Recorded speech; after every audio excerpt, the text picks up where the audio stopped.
Me synim për ta kthyer Përmetin në një qytet me shërbime më cilësore dhe infrastrukturë moderne, bashkia ka përcaktuar prioritetet e saj për vitin 2026. Fokusi kryesor mbetet përmirësimi i rrugëve urbane dhe rurale, si dhe rritja e standardeve të shërbimeve publike dhe sociale.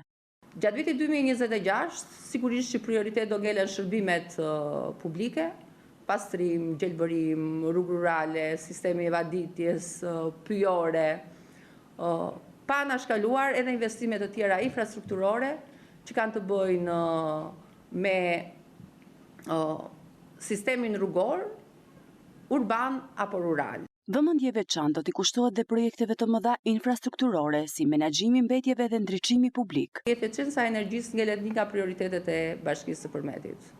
Jemi duke përgatitur edhe projekte të tjera, me të cilat ne do të aplikojmë në të gjitha thirrjet që do të hapen nga ministri të ndryshme, por jemi dhe të përgatitur për të aplikuar edhe në thirrjet e ndryshme që do të hapen nga Bashkimi Evropian apo nga donatorët e tjerë. Një tjetër prioritet mbetet mbështetja e bizneseve lokale, veçanërisht atyre të lidhura me turizmin, si një motor zhvillimi për ekonominë e zonës. Mbështetje për zhvillimin social-ekonomik lokal, veçanërisht për bizneset e vogla, njëkohësisht dhe zhvillimi i turizmit dhe promovimi i vlerave turistike që kjo zonë i ka të konsiderueshme. Vëmendjet e veçanta do të ketë edhe për zonat rurale dhe për fermerët. Me këto investime dhe projekte të planifikuara, Bashkia e Përmetit ka si qëllim që viti 2026 të sjellë përmirësime konkrete në jetën e qytetarëve dhe zhvillim të qëndrueshëm për të gjithë zonën.